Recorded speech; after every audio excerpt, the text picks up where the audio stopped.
Hello and welcome back to the channel of nonsense. Now, if you've ever been to Italy, you probably know that you're guaranteed a couple of things. When you go there, the most divine pasta, the most delicious pizza, amazing wine that costs about 20p a bottle, and actually not as many Fiat 500s as you might think. Sure, there are tons and tons of things, but the Fiat Panda is actually the bigger seller in Italy. Here in the UK, things are different. We have horrible weather, horrible food, overpriced beer, nowhere near as many sexy grandmas and granddads, but we do sell a lot of Fiat 500s, and there's a new one, and Fiat has forgotten to put an engine in it. Whoops.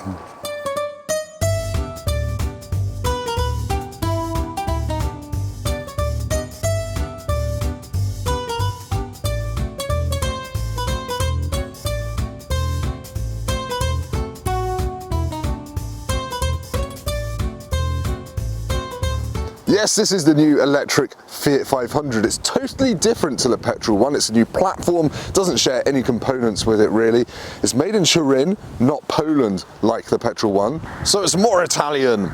It's £20,500 car for the entry level one. That's after the UK's plug-in car grant. This is a kind of top spec icon one. It's about £26,000, and this is convertible, so that's another £2,500. There are two versions of this car. There's a 24 kilowatt hour battery, which is the entry level one, then most of the rest are 42 kilowatt hour ones. These can do 199 miles, the entry level one only 118 miles. So yeah, about 200 miles on a charged one of these. You can charge it at 85 kilowatts, and you can charge it to 80% in about half an hour on an 85 kilowatt charger.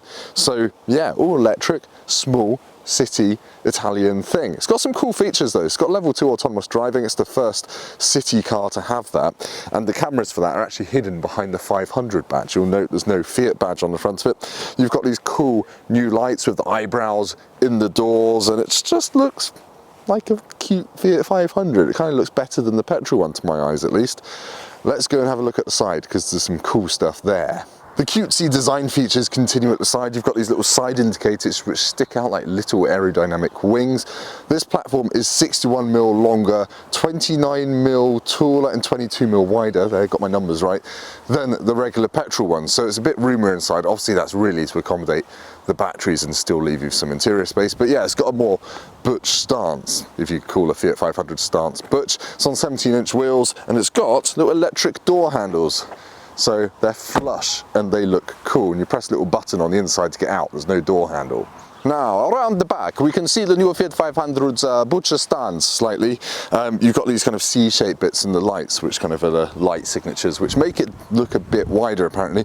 Boot space on the hardtop version is 185 litres, which is pretty small, and it's smaller than a Mini Electric. On the convertible it's even smaller again. I don't actually know what literage it is, but it's fairly tiny, and you've got a bag of cables in there as well, which takes up quite a lot of space, but you probably don't buy this for practicality. Let's look at the interior, because that's quite cool. Now, as you might expect, the interior is quite cute and charming as well. The plastics are still a bit hard, and considering this could be like a 26, 27 grand car now, that's not a great story to tell. But it's cool, it's plastic, it's colourful, it's rose gold, mimics the outside of the car. The seats are 100% recycled material, 10% of which comes from the sea, which is very interesting. They're very comfortable, and you've got ISOFIX on the front passenger seat, so you can take kids around if it's just you and a kid. They can go in there. The steering wheel is a classic Fiat 500 two-spoke jobby. You've got a digital screen here which can show the sat-nav as well as loads of other stuff, so it feels quite high-tech. Now, in terms of entertainment, you get a 7-inch screen in the lower spec models, but you want to upgrade to get the 10.25-inch one, I think it is. It's got wireless Apple CarPlay, wireless Android Auto, it's got wireless charging mat down here, little USB socket. It's actually quite nice and easy to use, and it means you don't have to have ugly wires dangling all over the place. You've got quite a useful sized glove box down there, you've got a USB down there. This is really deep as well, so there's loads of storage space considering it's not a massive car. You've got a little picture of Turin's skyline there as well, because that's cute. And in the handles, you've got a little picture of the original 500. It's very cute. Right, it's probably enough about the interior. Let's go and drive it. Okay, you join me driving the new electric Fiat 500. And it's amusingly Italian already. It actually plays a bit of Italian music the first time you drive away up to 12 miles an hour. And you mostly hear it from outside the car, but that's just fantastic, isn't it? More cars should play music. the Italian press managery product person said, what should electric minis play? I think it should be Wonderwall, frankly. Anyway, new electric Fiat 500. I've got a 9.7 meter turning circle. I get excited about things like that now because city cars should be agile, nimble, shouldn't they? But anyway, first impressions are, it's very easy to drive, it's very easy to see out of.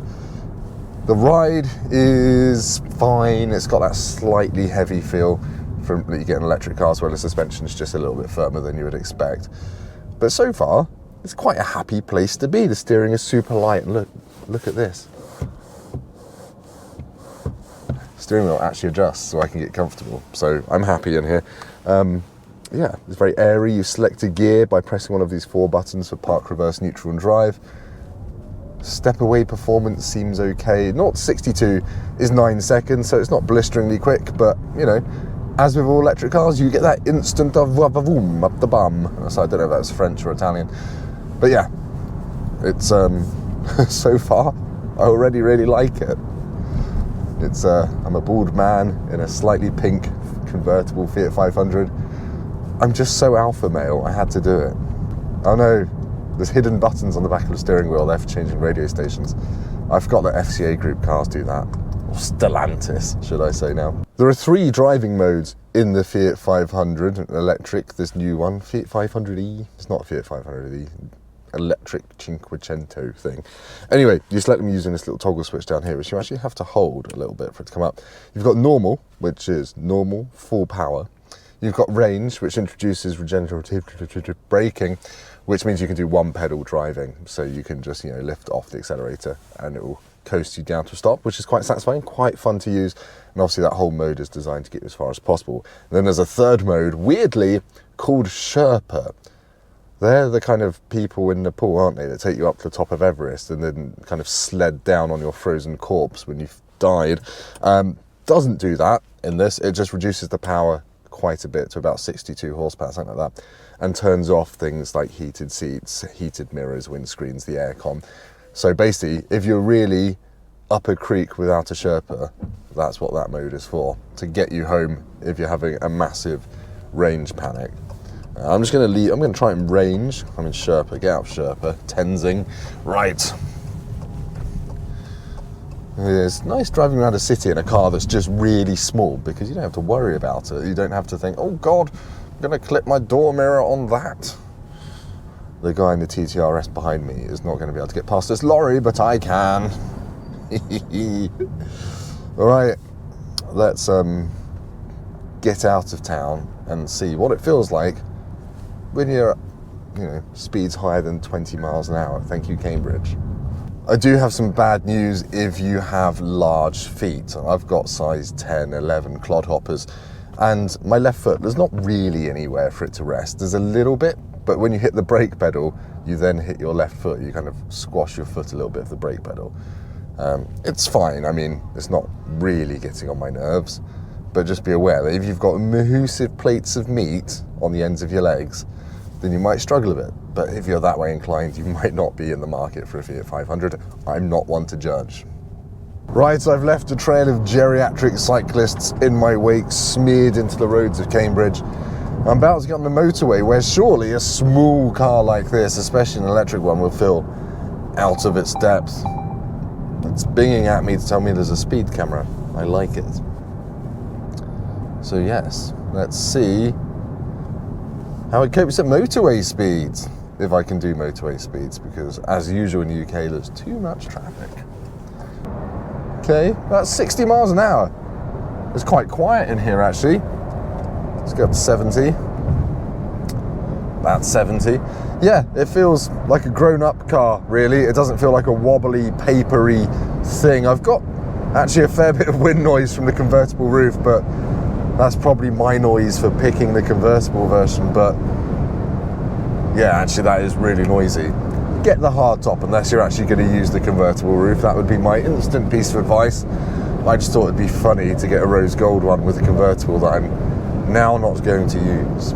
One of the big things about this car is all the safety stuff. It's got level 2 autonomous driving, which basically means it's got intelligent active cruise control, and it's got active lane keep assist, which you don't normally get on city cars like this, and I guess that kind of helps justify the fact that this one will cost about £26,000. But yeah, it's cool stuff that you don't normally get on teeny tiny cars, so it's nice to have it. It will keep you safe, it will look after you. And the sensor for it, as I've said, probably, is hidden in the 500 badge at the front, so it's not got a big ugly camera bolted into the front bumper or anything. So yeah, actually, you could do motorway trips in this without feeling weird and awful. You do have to kind of steer a bit more than you might think, but I think that's just because it's got a really short wheelbase. Right, let's go and do some twistier roads and see if it's a handling-y thing. Technical term, do you keep up? Right, just getting off the motorway, a few little things to point out. It does take quite a bit of steering on the motorway to keep in a straight line. It's not like awful, you just have to manage it a bit. And secondly, the automatic emergency braking is really bloody paranoid. Like, I've had it go off a few times when I've been like 3 meters from a car and I've been on the brakes and already slowing down. But anyway, country roads, it picks up 60 miles an hour actually quite quickly. It's not exactly tear your face off fast, but it's brisk thanks to the punch from that motor. I can already tell over like kind of gentle bobbles in the road, you can just feel the weight of the batteries. It's kind of working against the suspension really. It feels a little bit unsettled. It's not crashy. Let's go around a corner quicker than you should. It grips quite nicely actually. Yeah, I mean, it's not giving me any joy. You can't feel much through the steering. But remember, this is an electric city car. I'm driving it like a twat, not someone who's going to buy one of these probably. The brakes are all right. Actually, do you know what? You can feel the mass of the battery over the back axle kind of helping you around the corner almost when you lift off. It's not completely anodyne. Rolls a bit on its springs, but that's kind of what you want. It feels like a small Italian city car should. Okay, cool, yeah, that was actually quite fun. They've not forced it to kick the stability control in as soon as you start driving it like a bit of a Gareth. There we go. Right, that's probably enough about driving the new electric Fiat 500. Back to you, Tim, for a very insightful outro. Or probably not. You're probably going to do a rubbish one. But anyway, go and do one. So, in conclusion, do I like the new Fiat 500 electric? Yes. Yes, I do. It drives well enough for a city car. £25,000 for the one you want isn't exactly cheap now, is it? But it's cheaper than a Mini electric and it can go further, 200 miles on a single charge. If you like the looks, and I think most people will, it's got that cutesy retro thing going on, but it's got all the right tech, all the infotainment stuff, and it's got autonomous driving. It's got adaptive cruise and lane keeping assist, but it makes it feel modern. There's not really a lot wrong with it, apart from obviously a small boot space and small rear seats, but you weren't really buying one of these for a family road trip with your dog, were you? Unless your dog's one of those handbag ones. Your dog might be one of those handbag ones. But anyway, I think this should probably become the new default city car really, because we need to reduce emissions in our cities, etc, etc. So yeah, go and buy one. Thank you ever so much for watching. Please like, comment, subscribe, hit the old bell, and I'll see you next time where I'm not getting hay fever from the field behind me.